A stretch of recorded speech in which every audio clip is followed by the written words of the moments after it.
Está começando. Um programa que consola, esclarece e educa. Está no ar. O que é o Espiritismo? Olá, ouvintes da web Rádio Divulgar.net. Está começando mais um programa, O que é o Espiritismo, aquele programa que busca levar a mensagem da doutrina com leveza e alegria. Hoje, quem está no comando sou eu, Andréa dos Anjos, e quem vai nos ajudar na roda de conversa a trabalhar o tema que a gente vai discorrer no dia de hoje é minha grande amiga de muitos anos, virtual, dos tempos do Orkut, olha só, a gaúcha Tânia Krebs. Olá, minha querida amiga Azul. Então, boa tarde a todos, boa tarde a você, muito obrigada, gratidão por esse convite maravilhoso, né, para abordarmos um assunto tão polêmico e ao mesmo tempo tão pontual hoje da nossa sociedade, né, mas é um prazer estar com todos, trabalhando hoje como psicoterapeuta, né, especializada em terapia cognitiva comportamental, reprogramação neural, em cima da dependência química e codependência. E dentro do espiritismo isso está muito presente. Mas segura as informações que é para daqui a pouco, porque agora a gente vai para aquele momento especial, que é o momento de reflexão. Ouça agora, momento de reflexão. Você já viajou de trem alguma vez?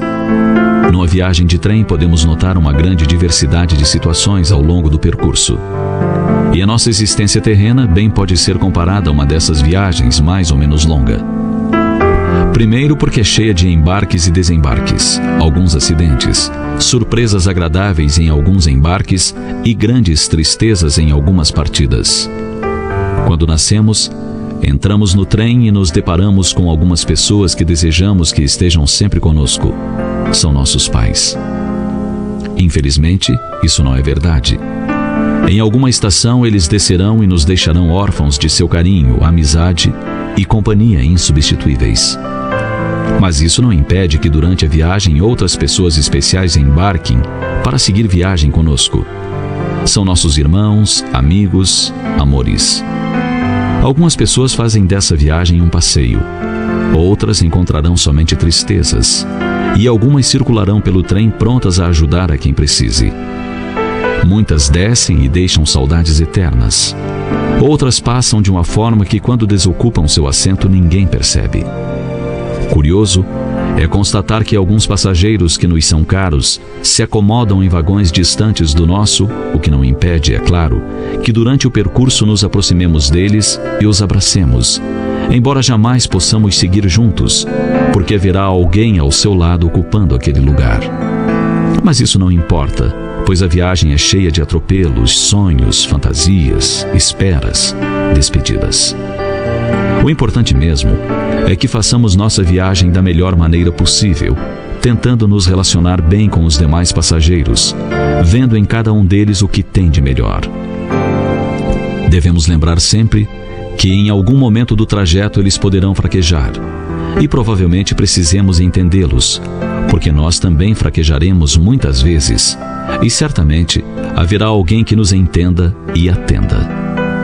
A grande diferença, afinal, é que no trem da vida jamais saberemos em qual parada teremos que descer, muito menos em que estação descerão nossos amores, nem mesmo aquele que está sentado ao nosso lado.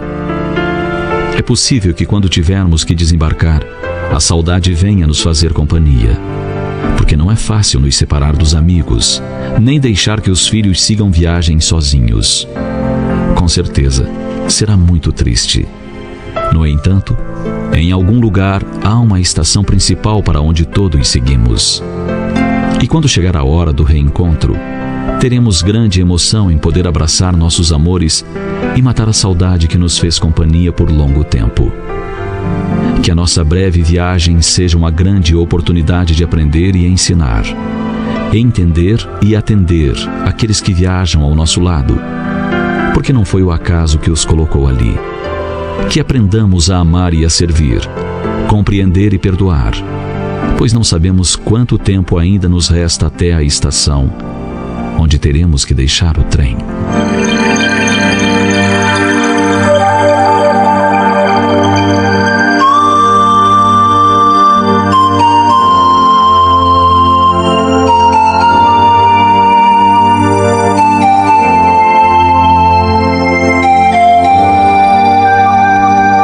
Se a sua viagem não está acontecendo exatamente como você esperava, dê a ela uma nova direção. Se é verdade que você não pode mudar de vagão, é possível mudar a situação do seu vagão.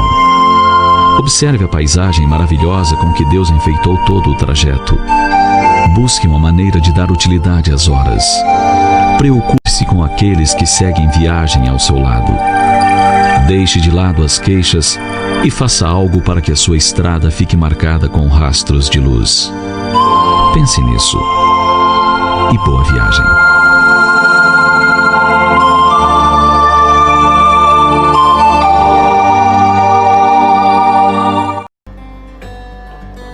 Voltamos. Para você que chegou agora, esse é o que é o Espiritismo. Eu sou André dos Anjos e junto com a minha amiga Tânia Krebs, de Curitiba, vamos estar fazendo o programa hoje.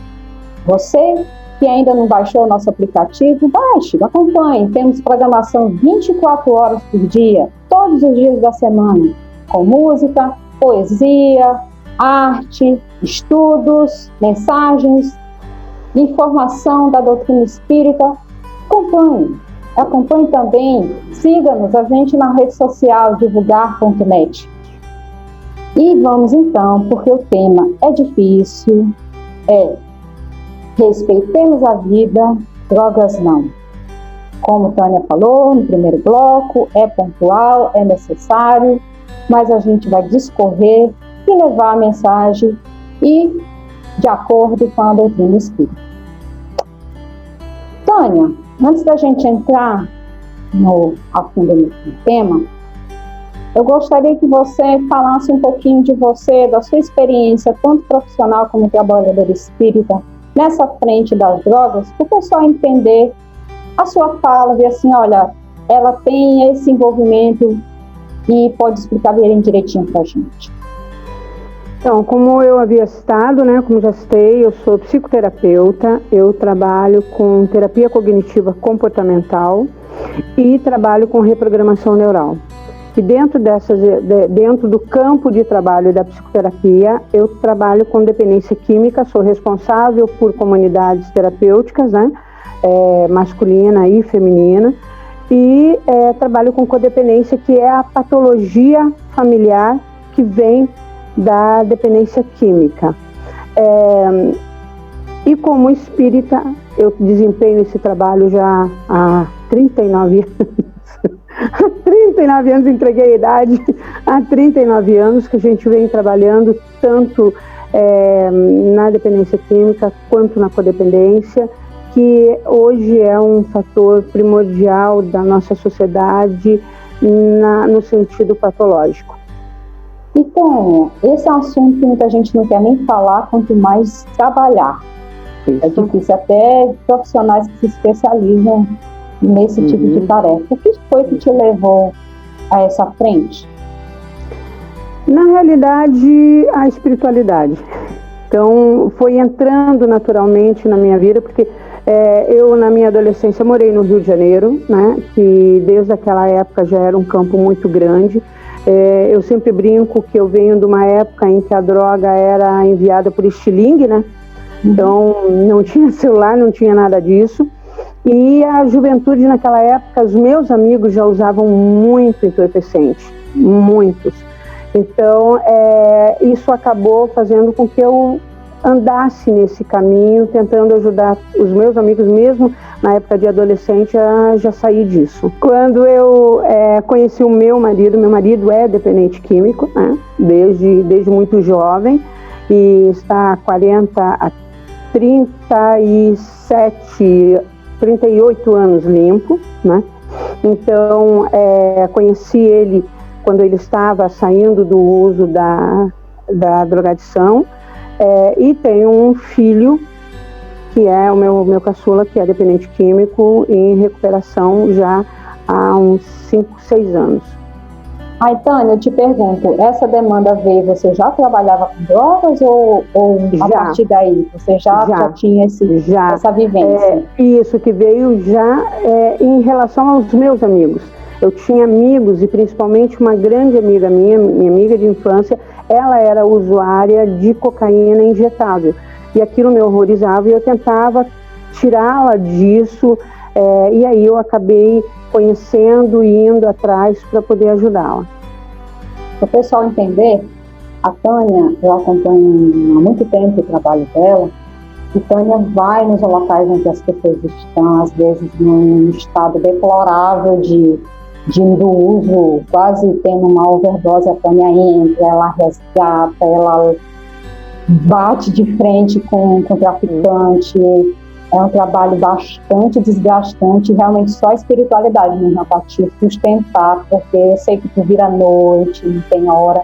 Inclusive nós aqui, a gente atrasou um pouco o nosso trabalho, porque você teve uma demanda e com certeza é a prioridade disso. Então, vamos dizer que é um sacerdócio trabalhar. Isso, Joana de Ângeles já cita isso, que trabalhar com dependência química, né? Tem um livro que é O Caminho das Drogas, que é um livro espírita psicografado, em que ele já cita exatamente isso.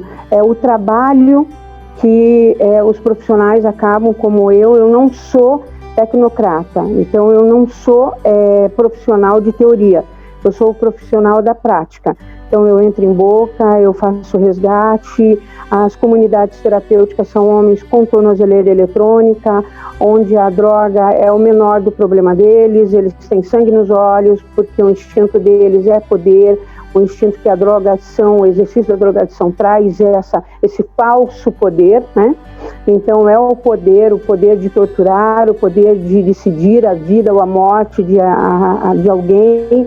Então, você tem que crescer junto. Não adianta você tentar ser tecnocrata dentro da dependência química, você não vai conseguir. Não tem como trabalhar isso sem você pisar na lama. Certo. Tânia, vamos entender aqui uma coisa. O que hoje é crime? Vamos dizer assim, a pessoa usuário. Até que ponto, o que a nossa legislação diz, se ele for pego com uma quantidade, ele é preso? Qual é a situação hoje de um usuário perante a lei? O que é crime no nosso país é o tráfico. Ponto. Ser usuário no nosso país não é crime. Previsto por lei, não é crime. Se ele passa de uma quantidade X de droga encontrada com ele, aí ele passa a ser considerado traficante. Enquanto usuário, qual é a penalidade que ele sofre? Se ele é pego com uma quantidade de X e que o juiz percebe que aquela quantidade realmente era para uso, ou que ele estava fazendo pequenas vendas para conseguir manter o seu uso, o juiz acaba decretando para ele que ele seja internado para fazer o tratamento. E aí eles colocam uma tornozeleira eletrônica nele e ele tem que cumprir o tratamento. E aí, se ele não cumprir o tratamento, se ele sair antes, aí sim ele é preso por tráfico. Então, o que é crime no nosso país hoje é o tráfico. Como usuário, não é crime. Já baixa o estigma, né? Isso, por quê? Porque a dependência química, ela é CID-10, né? Então, ela é transtorno mental pela Organização Mundial de Saúde. E com a maconha, que é o que todo mundo acha que é tão leve, ela é CID-19, porque é a única droga que causa psicose e esquizofrenia. Tânia, e o que seria então essa legalização? Que sempre aqui lá desengaveta e aparece essa polêmica de legalização. O que seria? Qual seria a diferença se houvesse a legalização das drogas? Seria como comprar uma bebida, comprar um cigarro? Isso, nós já cometemos um erro que foi a legalização do álcool, né? E o álcool hoje é a primeira droga realmente de toda a juventude. E o álcool, ele, dentro de todo o quadro clínico, ele tem um dano muito grande porque ele causa demência alcoólica.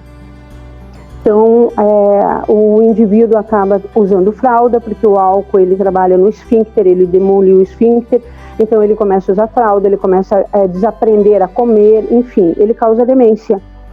E a nossa sociedade utiliza isso de forma legalizada, então há uma permissão da família, do jovem começar a beber, os pais bebem com os filhos, sem tomar a consciência de que eles mesmos já estão colocando os filhos dentro da drogadição, porque o fato de uma substância psicoativa ou psicotrópica, que o álcool e a maconha são psicoativas, o fato de uma substância ser legalizada não faz dela menos nociva. Então, a legalização das drogas, ela atende uma indústria, porque é a indústria que vai arcar e lucrar com isso. Então, nós já temos até da própria Souza Cruz marcas e slogans de cigarros de maconha quando a maconha for legalizada, se chegar a ser legalizada. Ela já detém esse monopólio. Então, fica a indústria utilizando como forma recreativa. O álcool é de forma recreativa e nós sabemos que isso não é. Não tem uma família que não tenha um filho que já não chegou de uma balada ou de uma noite totalmente alcoolizado. A mesma coisa com qualquer outra substância que for legalizada. Essa pergunta foi para anteceder, porque pesquisando rápido na internet, a gente acha 10 motivos para legalizar as drogas, 30 motivos para legalizar as drogas, tem várias teorias, várias justificativas, e dentre essas 3 até que eu separei, que colocaria fim à enorme lucratividade do tráfico, que acabaria com um nefasto poder do narcotráfico no poder político, acabaria então com uma importante fonte de corrupção, e que os governos deixariam de desperdiçar bilhões de dólares no combate às drogas. Acaba com o pretexto do Estado de violar nossas liberdades civis com grampo eletrônico e tal. Então, a pessoa, como tu mesmo falaste, que está lá labutando de fato com essa situação. Quais seriam, então, as consequências para o Brasil, para a nossa juventude, para a família brasileira, a legalização das drogas, que haja vista que tem países ao nosso redor que já estão começando esse processo? Tem uns que já liberaram maconha, outros que já liberou outras mais até. E aí, para a nossa realidade brasileira, quais seriam as consequências disso? Muitos países já caminharam para a legalização da própria maconha e retrocederam, ok? Por quê? Porque há dentro essa alegação de que nós vamos acabar com o narcotráfico. Não, nós apenas vamos transformar traficantes em empresários. E aí volto a dizer, é toda uma indústria novamente. Como empresários, eles vão pagar impostos. Então, a legalização das drogas, ela está pautada 100% no que nós vamos lucrar. Até o próprio Estado brasileiro, até o próprio governo brasileiro, o que eu vou lucrar com isso? Hoje o traficante vende e eu não lucro. Então, eu legalizando, eu passo a lucrar porque ele vai ter que pagar imposto. Então, isso não acaba com o narcotráfico. Isso é efeito de fumaça. Nós no Brasil, na terceira pergunta ali que tu citaste, né, que embasou essa ideia da legalização, você citou ali tanto o narcotráfico que vai diminuir, e isso não é... Poder político, né? Oi? Vai diminuir o poder político deles? Isso não vai, por quê? Porque sempre vai haver a corrupção no meio disso. Nós hoje temos aí o álcool, nós temos o cigarro legalizado e a corrupção está presente da mesma maneira. Então tudo isso é cortina de fumaça. Ela não atende à realidade hoje da própria sociedade. Nós tratamos no nosso país sempre o efeito das coisas e não a causa. Nós não temos que achar que estamos desperdiçando dinheiro combatendo o narcotráfico. Ao contrário, nós estamos implementando muito pouco recurso nisso. Porque o nosso exército não consegue fazer frente às nossas fronteiras, que são enormes, e a droga entra. nós não temos investimento nenhum realmente, visto que as comunidades terapêuticas, a boa quantidade de comunidade terapêutica, que é uma ferramenta eficaz para atender a demanda da dependência química, ela não tem, a maioria delas não tem ajuda governamental. Elas têm ajuda das religiões, das instituições religiosas que mantêm, sejam elas espírita, seja católica, seja menonita, seja evangélica, mas são as instituições religiosas que mantêm. O governo mesmo, ele ajuda muito poucas, porque a burocracia, para você poder colocar à disposição uma comunidade dentro do que o governo pede, é surreal. Porque o senador, que na época, o senador Malta, ele tem ele é responsável por uma comunidade terapêutica, ele tem uma, e ele já debatia exatamente isso. A falta de recursos que o governo coloca. Então, nós novamente vamos para o efeito e não para a causa. Então, a causa que era combater a droga, para combater eu legalizo, permitindo que, tirando dos pais a força de poder tratar um dependente químico, porque ele está usando uma droga legalizada. Então ele pode usar cocaína, ele pode usar, porque vai ser sempre aos poucos. Então a primeira coisa que nós vamos legalizar é a maconha. E a maconha é a pior droga que nós temos. Então vai ser aos poucos, e você não vai ter como dizer para um filho teu que está sequelando a rede neural dele com a maconha, porque a maconha é uma explosão na cognição do ser humano, ela é uma borracha apagando a cognição, é a droga da ausência, do não sei. Como assim? Um neurônio não consegue fazer a sinapse com o outro, então ele não tem mais a força de vida, de lutar. Ele levanta de manhã, diz que vai para a aula, você pergunta, passa por ele está sentado na sala, você pergunta, fulano, você não vai para a aula? Ele vira, hã? Por quê? Porque ele não está mais fazendo a sinapse. Então nós vamos ter gerações e gerações, como houve na Noruega.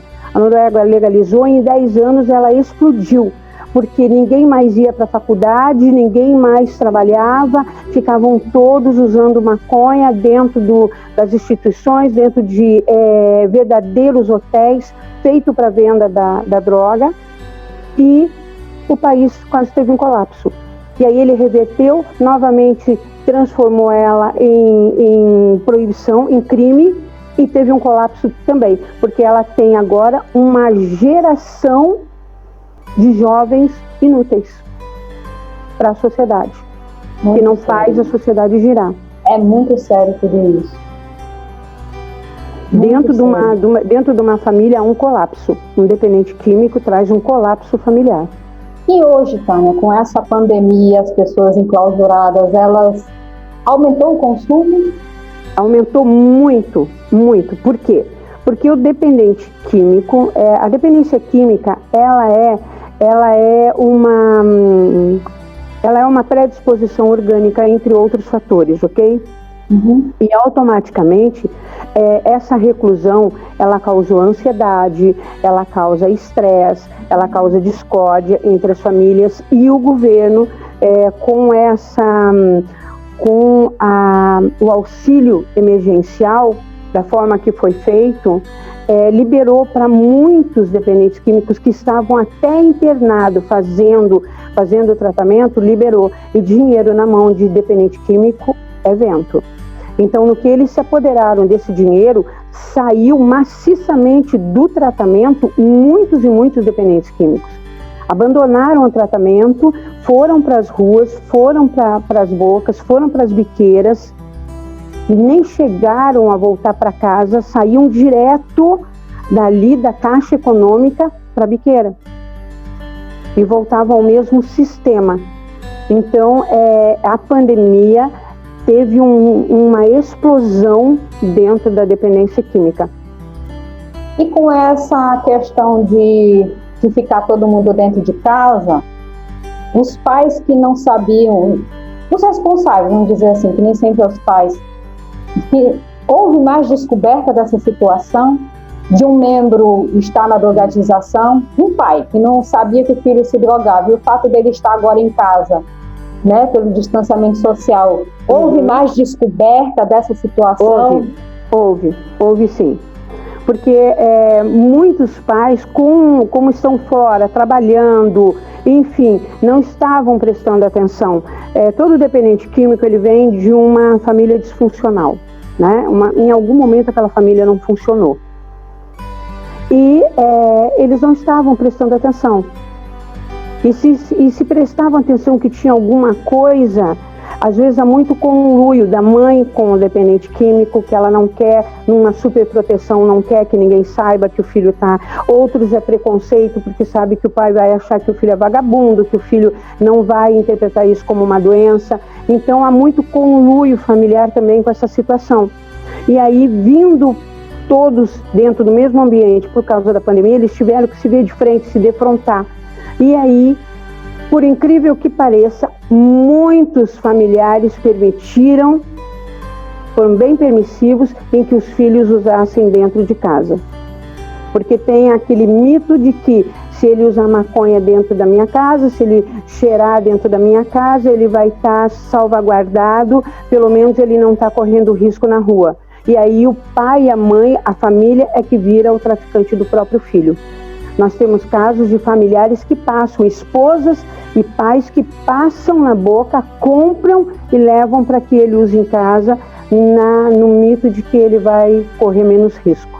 Meu Deus, meu cérebro está cozinhando com todo esse monte de informação que você está trazendo, Tânia. Mas vou por partes. Em cima dessa tua fala, você fala, e logo no começo você também falou da questão da codependência. Isso. Então, que toda pessoa que vem da droga, ela tem uma família disfuncional.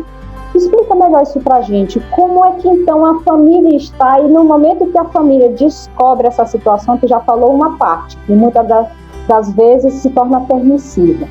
Mas e aquele pai, aquela mãe, aquele responsável que não quer ser permissivo, que quer enxergar e dizer, não, eu preciso resolver essa demanda. Como é que ele se percebe e como é que isso impacta a vida familiar? Como é que essa bomba explode? A codependência, ela tem várias fases, né? A primeira é a não aceitação, que é aquela em que eu estou vendo que tem algo errado, mas eu não quero aceitar que o meu filho é um usuário, né? Ou a minha filha é um meu ente querido, ou o meu marido é um usuário. Tem que ser sempre o vizinho do lado. Na minha família isso não vai acontecer. Então, primeiro passa pela negação, depois passa pela tristeza. Quando você começa a perceber, a família começa a perceber que aquele indivíduo realmente está usando.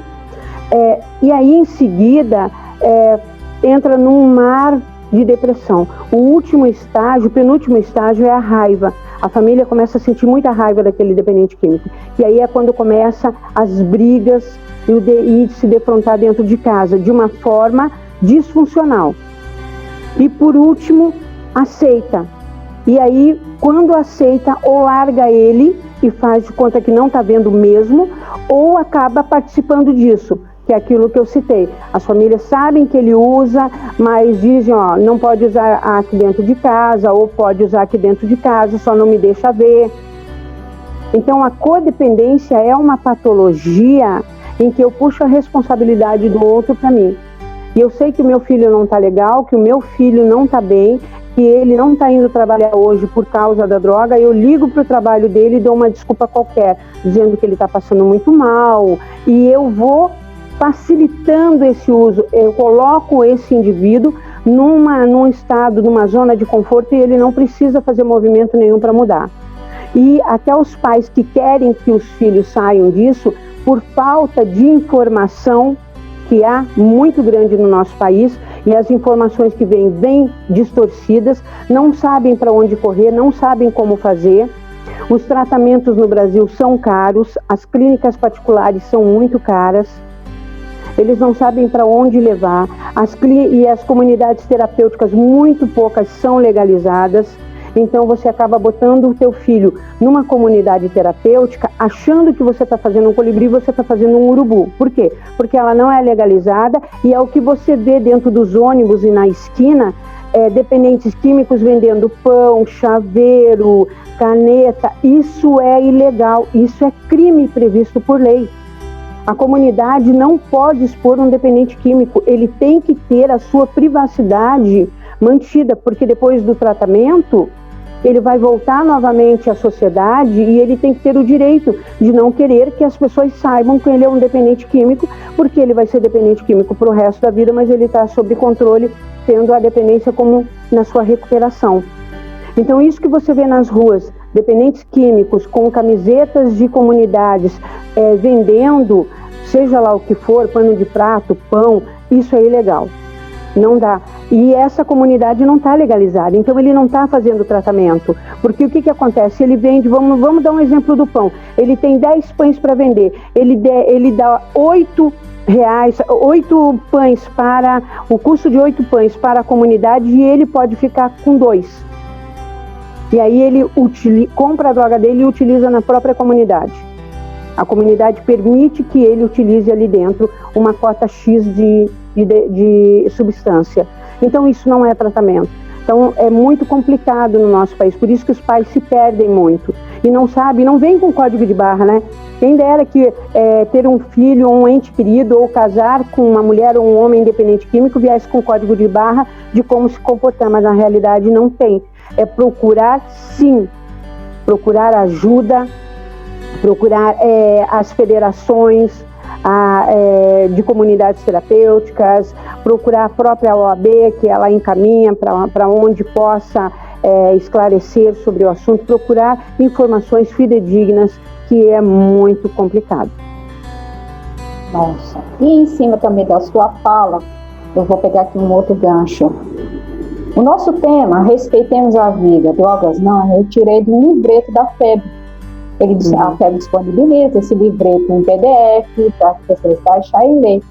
E nele é uma campanha permanente, onde a FEB se posiciona como doutrina espírita contrária ao uso das drogas, em cima da codificação e relatos de diversos espíritos. Mas logo no prefácio me chamou a atenção, e daí que fez um link com o que tu falaste. André Luiz diz assim: quem sustenta o vício, encarcera-se nele. Eu achei essa frase muito forte, curta, mas ela dá uma gama de informação grande, que em qualquer nível você está encarcerado com essa situação, como tu mesmo, quando aquela tua fala dos pais, que acabam fazendo parte daquilo tudo, então ele está encarcerado nisso, porque ele não está sendo a solução, pelo contrário, ele está ali se afundando naquela situação. Não é verdade? Me corrija se eu tiver. Não, com certeza, até porque todo pai de dependente químico, quando eu falo, não estou falando só no sexo masculino, ok? No indivíduo, sim. Pode ser homem ou mulher. Todo pai de dependente químico, todos os familiares, inclusive a esposa, filhos, porque eu vejo muito filhos lutando pelos pais, né? Não é só os pais lutando pelos filhos, mas toda a família de dependente químico, ela se sente usuária. Ela começa a ter comportamento de adicto seco, que a gente chama, ou seja, ele não usa, mas tem o mesmo comportamento dele, de manipulação, de mentir para o próprio adicto. Por quê? Porque desenvolve ali, ele se perde, o ser humano ele se perde nisso. E nós sabemos que da parte espiritual vem toda uma carga que vai aproveitar todos aqueles fluidos que saem, dependentes químicos que já estão desencarnados e precisam ainda daquela substância, vão incentivar cada vez mais o dependente químico a buscar a droga, mesmo quando ele tenta sair disso. A gente que é espírita e começa a trabalhar com isso, e que é médium, você percebe nitidamente a reação espiritual daqueles espíritos em cima dessa situação, que não querem que aquele indivíduo saia. E aí ele vai fazendo com que até o tratamento, ele está reagindo e de repente ele começa a retroceder dentro do próprio tratamento. E aí você tem que trabalhar. Um detalhe bem interessante, eu fui fazer um curso há uns 4 anos atrás de reavaliação, enfim, né? E era um monge que estava dando aula. E ele nos trouxe um dado muito interessante. Dentro do trabalho para a dependência química, ninguém bate os evangélicos. Os evangélicos têm uma força imensa dentro do trabalho da dependência química. Mas quem tem o resultado realmente fixo, ou seja, que consegue tirar e não permite que esse dependente recaia, é a doutrina espírita. Então ele mostrou os dados ali, os evangélicos, e eu trabalho com congregações evangélicas, né? Como eu brinco com os meninos, chegou o Satanás, né? Porque sendo espírita, então a doutrina espírita, ela consegue reformular terapia cognitiva comportamental, mudando o meu pensamento, eu mudo o meu sentimento, eu mudo minha ação. A doutrina espírita consegue implementar o TCC. Por quê? Porque ela muda na estrutura a forma daquele indivíduo ver a vida e se perceber imortal, se perceber o que vem trazendo, as consequências, que essa drogadição não aconteceu do nada nessa reencarnação, que isso tem todo um processo, né? Então, o espiritismo, quando ele entra na doutrina espírita para trabalhar a drogadição, ele é estanque, ele muda. O evangélico, ele é mais presente. As congregações evangélicas são muito fortes, são excelentes para isso, mas eles recaem. O índice de recaída é muito grande. Por quê? Porque eles vão elencar dentro da religiosidade. A doutrina espírita não. Ela passa a responsabilidade para o indivíduo da sua própria atitude. E as outras religiões, elas vão entrando e dando o alicerce de forma religiosa. Se ele para de ir à igreja, se ele para de ir ao templo, enfim, quando aquilo sai dele, ele cai. Porque ele não é trabalhada a causa, está trabalhada, vamos dizer assim, nem tanto o efeito, mas é um trabalho superficial, não vai a fundo. Isso, paliativo, aquilo que eu falo, é momentâneo, não é estrutural. Você é estrutural quando você trabalha a causa, e o espiritismo te coloca de frente contigo mesmo, né? Não tem muito papo, não. Tânia, só nos explica o que é adicto, para a gente saber a diferença. Na realidade, adictos somos todos nós. Adictos é quando você tem uma dependência de alguma coisa, e todos nós temos dependência, né? Mas é utilizado a palavra adicto para o dependente químico, que ele tem uma adicção, ele tem uma dependência em que ele não consegue ficar sem ela, né? Ele trabalha para ter o controle, porque dependência química, ela não tem cura. Ela é progressiva, incurável e fatal. Como assim, Tânia? É progressiva, porque quanto mais se usa, mais tolerância o teu cérebro vai tendo, o teu organismo vai tendo, você vai ter que aumentar a dose para ter o efeito que você tinha lá na frente. E assim mesmo nunca consegue mais ter aquele boom, né, que tinha. Incurável por quê? Porque ela entra na rede neural, no núcleo do neurônio. Entrando no comando do núcleo do neurônio, dali para diante não adianta. Você sempre vai ter. Você vai ter que tomar cuidado com aquele clichê antiguíssimo da NA, né? Tomar cuidado com situações, pessoas e lugares. Você vai ter que tomar cuidado para não ter gatilhos. E os gatilhos é te colocar em situações que você não domina, que você vai se empurrar para o uso, aquilo vai te lembrar para o uso da droga. Pessoas também, sair com aquele... Eu vivo dizendo para o pessoal, dependente químico não tem amigo, ele tem brother. Porque amigo que é amigo cuida de você, não te enterra, né? Então ele tem brother. E se você vai sair com o brother da ativa, você vai usar tranquilamente. Então você não pode mais sair com pessoas da ativa. Então é todo por isso que o tratamento tem que ser muito bem feito, porque tem que mudar a estrutura, estilo de vida. E em média, quanto tempo leva um tratamento, Tânia? É lógico, que eu sei que depende muito do que e porque como não é só uma, geralmente uma puxa a outra, mas em média? Em média, olha, eu, Tânia, particularmente, não acredito em tratamento com menos de 6 a 9 meses. Nossa, até que eu achei pouco, eu pensava que era anos. Não, é porque o nosso país só dá 9 meses. Nosso país só permite 9 meses, né? Você pode sair e aí voltar para o tratamento de novo, mas você não pode ficar um longo prazo ali, né? Então, 9 meses é o máximo que nós podemos ter de tratamento. Então é de 6 a 9. Esses tratamentos relâmpago, 30 dias, isso não é tratamento, e nem desintoxicação não é, porque quando você está dentro de uma clínica, você não está limpo, você está fazendo desintoxicação. Você terminou o teu tratamento, até o 2º ano, aí sim você está limpo. Do 2º ao 5º ano, você está abstêmio, e do 5º em diante, você é considerado sóbrio. Isso pela Organização Mundial de Saúde. Aí, Tânia, eu te pergunto, porque com os alcoólicos anônimos, ele tem aquela filosofia de não agora não ter hoje, né? Mais ou menos isso. Só hoje, não, né? Só por hoje. E é a mesma coisa com relação a essas drogas?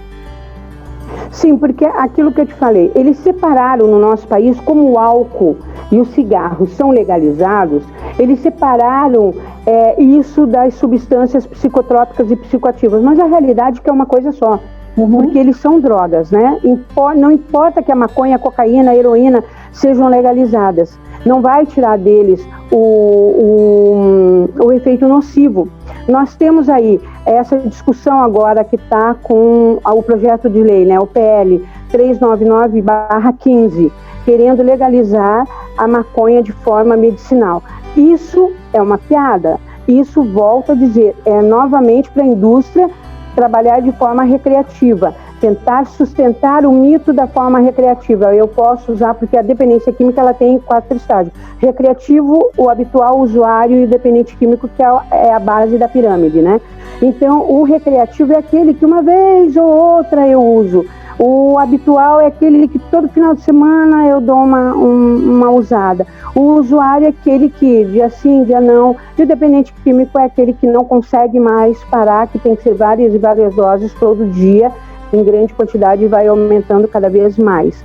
Então, não adianta, a forma recreativa ela vai chegar lá. E essa PEC, ela sustenta a maconha de forma medicinal. Voltando lá, não há essa necessidade, porque a maconha tem 500 substâncias e apenas uma, o CBD, é que consegue trabalhar epilepsia, convulsões, que não é alucinógena. Já o THC é totalmente alucinógeno. Você legalizar a maconha, nós vamos ter quantidades de jovens que já têm problemas de psicose, problemas de transtornos mentais agravados, podendo chegar à esquizofrenia, ao suicídio com a própria maconha. Então, para você legalizar o CBD, que já está atrasado, deveria ter sido legalizado há muito tempo, é como a morfina, a codeína e a dolantina, que é usada de forma anestésica dentro, de forma medicinal, para cirurgias. Nós não precisamos legalizar o ópio. Nós não temos o ópio legalizado, mas usamos a substância que precisamos. Então, nós não precisamos legalizar a maconha para utilizar a única substância que nós necessitamos de forma medicinal. Então, já poderíamos ter legalizado, porque se qualquer uma de nós tivéssemos um filho tendo 15 convulsões por dia, nós já tínhamos feito uma plantação de maconha atrás. Mas para extrair apenas um óleo, que é o CBD. Então, eu não preciso legalizar a maconha, eu tenho que legalizar os laboratórios que possam comercializar o óleo para quem necessita, que não é o alucinógeno e que não vai causar esse transtorno e esse dano. Meio que você já começou a falar do trabalho da doutrina espírita com relação aos adictos. Agora eu te pergunto, como a doutrina, para a gente entrar nesse assunto, nessa abordagem, como a doutrina pode ajudar preventivamente e na situação de drogatização? Como a doutrina pode ajudar essa família e o indivíduo? É meio polêmico. Por quê? Porque o espírita, nós temos como conceito doutrinário uma das ferramentas mais fantásticas de reforma íntima, tanto do indivíduo quanto de alavanca para um crescimento social, mas nós não usamos. A doutrina espírita é muito tímida quando ela vai trabalhar os assuntos pertinentes realmente ao nosso cotidiano. Por isso que eu gosto tanto da Joana de Ângeles, porque a Joana de Ângeles ela é psicóloga do além para nós aqui encarnados. Então, ela trabalha muito o que nós, enquanto encarnados, temos. Quando eu disse que a religião evangélica, os evangélicos, eles são ostensivos, eles estão ali lutando, eles dão a cara a tapa, eles fazem campanhas, eles vão para as ruas, eles não são tímidos. A doutrina espírita é tímida, você conta nos dedos, e põe conta nos dedos nisso, muito pouquinho. Centros espíritas que têm aulas, que têm palestras sobre dependência química para a família, que trabalha na sua mocidade a dependência química, que tem na sua grade esse estudo para ajudar a divulgar aos pais como fazer, aos filhos como fazer. Nós temos livros interessantíssimos que, se você entra dentro das bibliotecas dos centros espíritas, você não vai encontrar. Não está ali. É como se não falássemos do assunto, ele não acontece. É como alguém tem um problema cardíaco e acha que não indo para o médico não morre de ataque cardíaco, né? Então, nós somos, a doutrina espírita é tímida. E ela não consegue perceber a força que ela tem transformadora. Porque quando ele começa, tanto é que eu citei ali, e quem passou esse dado foi um monge, num curso no mosteiro. Eu estava num curso no mosteiro, gente, é a coisa mais linda, num curso no mosteiro. E aí ele trouxe os dados da doutrina espírita. Ela é que consegue realmente mudar a estrutura, mas nós temos que ser mais ativos, nós estamos muito tímidos. O espírita quase não se envolve dentro dos problemas sociais, muito poucos. A federação ainda é que mais se movimenta ali, né? Mas ao mesmo tempo também ainda tímida. Nós tínhamos que ir mais às ruas, nós tínhamos que estar mais integrados dentro da sociedade. Por isso que o veículo da rádio, como a de vocês, é uma ferramenta fantástica para divulgação, muito para o espírita, e não só para o espírita, mas para o espírita começar a quebrar esses preconceitos de falar sobre os assuntos, de tratar, de trabalhar sobre os assuntos. Nós temos que ser menos tímidos. Porque Tânia, dá trabalho, né? A gente quebrar as barreiras do trabalho. Se a gente tem uma grande dificuldade de quebrar a barreira de trabalhar nós mesmos, como Santo Agostinho nos ensinou, a gente reflexionar nosso dia e a gente ir se reformando, avalie toda essa problemática. Eu coordeno palestras, eu faço esse trabalho há muitos anos e eu sempre tive essa dificuldade de colocar temas polêmicos em vários centros. Hoje em dia até que já melhorou. Por exemplo, agora, vamos entrar em setembro, que é o mês amarelo com relação ao suicídio. Antigamente era uma dificuldade colocar uma palestra sobre suicídio. Eu já ouvi presidente de casa dizer assim, não, assim, já tem tanto problema, tanta coisa ruim por aí, a pessoa vem para o centro espírita, ela quer ouvir o evangelho, consolação. Eu digo sim, ela vai ouvir o evangelho, a consolação, dentro dessa temática que é preciso falar. A gente não pode, como tu falaste, achando que não falando a coisa vai se resolver sozinha, não vai. A gente precisa falar com muito respeito com relação a esses assuntos difíceis, a gente tem que se debruçar, estudar para poder ter embasamento e demonstrar para pessoas e realmente auxiliar, porque como tu falaste, as pessoas ficam perdidas e não sabem para quem recorrer. E às vezes a informação está aí, às vezes é boa ou não, e aí onde é que eu vou procurar? Isso eu vejo muito quando eu vou dar aula, e cito Joana de Ângeles e trago um material muito grande de André Luiz, enfim, sobre a dependência química, né? E como isso se dá espiritualmente. Nossa, eles fazem 1001 perguntas. Tem um seriadinho brasileiro, né? Espírita, que eu adoro muito, que é o Sozinho. E ali ele mostra, né? Ali mostra. Eu disse, gente, um videozinho tão curto, tem aí 20 anos de estudo. Isso aí, eu sempre mostro para eles, e eles chegam eu tenho que estar parando toda hora, porque eles me crivam de perguntas, então começam a se reconhecer, e aí eles começam a se filtrar. Quando eles têm a compulsão, eles começam a lembrar da cena lá do espírito em cima, em vez de pegar maçã, pegar o álcool, né? Vamos beber. Então eles começam a utilizar isso como ferramenta, mesmo não sendo espíritas.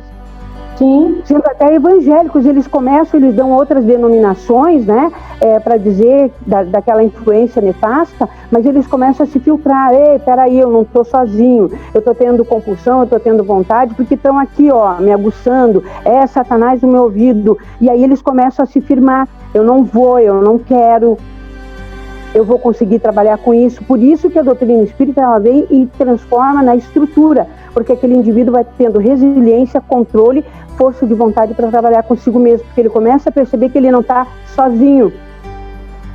Então nós precisávamos ter mais debates dentro, mesas redondas dentro da doutrina espírita, não só isso, mas as mutilações que estão ali nos jovens. Eu trabalho jovens que a droga é o menor do problema deles, ela só é o efeito, porque quando você vai, que eles puxam as roupas, tiram, levantam a blusa, você vê o corpo todo mutilado. Tinha um que escrevia poesias a Deus. Por quê? Porque a mutilação a dor externa tenta aplacar a minha dor interna. Então, como a dor interna, o nosso cérebro não dá conta, e a dor externa ele dá, porque ele vai jogar adrenalina, ele vai jogar todos os neurotransmissores que vão aliviar aquela dor, a mutilação é a necessidade, a automutilação é a necessidade de aplacar a minha dor interna. Exatamente como a dependência química. Isso, exatamente como a dependência química. Eles sofrem por serem dependentes químicos. Chega um momento que o dependente químico não quer mais aquilo, mas ele não consegue sair. Por quê? Porque o seu cérebro já não administra nenhum sentimento. Se ele está contente, ele usa droga. Se ele está triste, ele usa droga. Se ele perdeu o emprego, ele usa droga. Se ele conseguiu conquistar aquela menina, ele usa droga. Enfim, se ele não se gesta mais, ele não consegue mais se auto-administrar. É a droga que administra. O cérebro não sabe. Por isso que o tratamento, eles passam por crise de abstinência, que é o quê? É o cérebro que não está administrando mais nada e está entrando em colapso. Para lá, cara, ele está ansioso e eu não sei o que fazer com essa ansiedade. Antigamente ele usava uma substância que acalmava, cadê ela? E aí ele vai jogar toda aquela compulsão para buscar aquela substância. Então nós, como espírita, nós temos que deixar de ser tímido, nós temos que fazer mesa redonda. Aqui em Curitiba, na frente da Faculdade Federal, os menonitas, uma vez por mês, fazem uma mesa redonda para discutir, ou seja, é aberta ao público, todo mundo senta para dar ideia e discutir todos os assuntos. Suicídio, drogadição, violência contra a mulher, pedofilia, vão discutindo todos os assuntos que têm que ser discutido. Nós temos que deixar de ser tímidos e utilizarmos o Evangelho, sim, como uma grande ferramenta de reforma íntima mediante ao que nós, enquanto encarnados, estamos passando, porque nós somos reflexo de vidas passadas também, principalmente. Então nós temos que botar isso. Verdade. Para você que está nos ouvindo, só colocar no YouTube a pergunta sozinho. Então, se eu não me engano, 4 vídeos mostrando essa influenciação dos espíritos para que o rapaz possa beber. E aí, não vou contar. Tem que assistir. Que, como disse Patânia, a gente que estuda há muito tempo a doutrina, está ali explícito, meu Deus, 20, 30 anos de estudo sério da doutrina está ali em vídeos curtinhos, muito entendível, que não precisa ser uma sumidade da doutrina para poder entender, e nem, eu sou de outra religião, não vou entender, não, pelo contrário, é muito autodidata, você vai conseguir entender essa influenciação e de tudo isso que a Tânia nos trouxe. A hora voa, infelizmente, mas é chegar a hora da gente encerrar esse momento maravilhoso que foi contigo, mas não antes de você dar a sua mensagem final.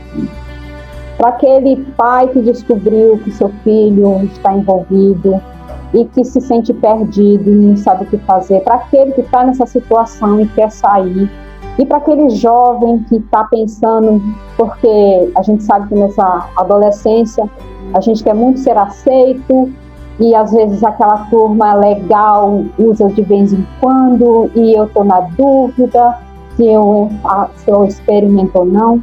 Para essa galerinha, o que você deixa de mensagem? É um assunto extremamente extenso, nós teríamos que ter muitos e muitos quadros sobre isso, né? Porque nós passamos assim, só na marginal, mal entramos na marginal, que dirá dentro da BR do assunto, porque ele é muito extenso. Dentro do contexto familiar, o que fica hoje para a família que quer e que descobriu que o seu filho está utilizando? Primeiro, dependente químico não é vagabundo. Dependente químico é um indivíduo portador de uma patologia. E como toda doença, como toda patologia, ela precisa ser tratada. Então procure ajuda, procure na sua comunidade aonde está, os órgãos competentes ali que trabalhem com a dependência química, procure as igrejas. Não importa se eu seja espírita, não importa se eu sou evangélico, menonitas, católico, procure uma igreja. Todas as igrejas hoje já encaminham para os centros de triagem das comunidades terapêuticas para ajudar. Todo padre, todo budista, todo bispo, todo espírita, ligue para a federação, ela encaminha também aonde se encontram os grandes centros que podem auxiliar ali, né? Como o CRAS, enfim, o CAPES, todos conhecem o CAPES, então peça ajuda, procure na sua localização aonde tem um CAPES, e o CAPES vai encaminhar o indivíduo para um tratamento ali. E para o jovem que está pensando em utilizar, isso é um beco escuro. Quando você entra com amigos, e aí a escuridão cobre e ninguém acha mais ninguém. Então ele é um beco escuro, vicia, ninguém dá conta, todo mundo acha que Boboca foi o meu amigo do lado, que ele não tem controle, ele se vicia. Eu sou chapa e não vicio. Todos. O nosso cérebro não foi feito para substância química, então ela vai viciar. Eu, tu, qualquer um que for usar, nós vamos nos tornar dependentes químicos. Mulher, criança, adulto. Mas o que fica principal hoje, que os pais tomem cuidado para que eles não sejam um fator facilitador da droga, levando para dentro da sua casa o álcool, que é o facilitador. Inicia-se com álcool, do álcool vai para a maconha, da maconha para as outras drogas. Então, não bebam com seus filhos, não tenham álcool em casa, não sejam você o exemplo, só porque a sua droga é legalizada, mas ela é uma droga da mesma maneira como qualquer outra e com um fator muito grande, uma mortalidade muito grande, os acidentes de automóveis. Então, dentro de casa, hoje, é mito achar que o jovem está se viciando fora de casa. Não, a maioria iniciou dentro de casa, bebendo com a família. E aí é muito fácil a droga entrar. E alguns pais que vêm lá, como eu digo, da época do Woodstock, achando que o baseado de hoje é o baseado de ontem, não é. A semente do cannabis já vem injetado DNA do crack e da cocaína. Por quê? Porque maconha não deixa traficante rico. Então ela só é a ponte. E há muito tempo que ela deixou. Nós hoje temos mais de 1.800 e poucas maconhas sintéticas. Então não existe mais o baseado, o mescla, o Cabral, da minha época, eu tenho 59, não tem mais isso. Aquela maconha hoje já não tem mais. Elas são muito mais potentes, muito mais viciantes, e o pai vem com aquela maconha de que eu usava e eu consegui parar, então deixa ele usar, que logo ele para, é só um modismo. Não para. Não para porque não é mais aquela droga. Então, os pais têm que cuidar para não serem os fatores facilitadores. E procure o CAPES da sua cidade. Tá certo. Tânia, gratidão. Gratidão, eu. Esse foi só o primeiro, porque, como tu disseste, a gente é muito extenso. Não tem como, um pouco, perto de uma hora, a gente conseguir vencer todo o assunto. Mas foi uma pedra lançada. Foi um início que é difícil a gente começar, não é verdade? Mas é preciso a gente tocar na ferida e é preciso a gente perceber a nossa volta, que as coisas estão acontecendo e só o fato de ignorar isso não vai resolver. A gente tem que seguir como está no Evangelho, cumprir com o dever. o dever é necessário de ser cumprido, e com suas vitórias, com suas derrotas, mas a gente precisa cumprir com o nosso dever, não é verdade? Com certeza, querida. Eu fico aí o meu agradecimento. Qualquer pergunta podem mandar para você, que você me envia e eu vou respondendo aí tranquilamente, para que os pais possam, e as esposas também, possam ter aí uma luz no túnel dessa trajetória, dessa caminhada tão complicada, mas que todos juntos, com certeza, temos como sair disso, se enquanto sociedade nós nos posicionarmos. Não, não, não e não. Não tem acordo. Tá certo. E a você, querido ouvinte, que nos fez companhia, meu muito obrigada. Até uma próxima oportunidade. Continue conosco, porque a programação continua. Que a paz do Cristo seja permanente em seus corações. Muita paz a todos. Obrigado. Você ouviu o que é o Espiritismo? Eu não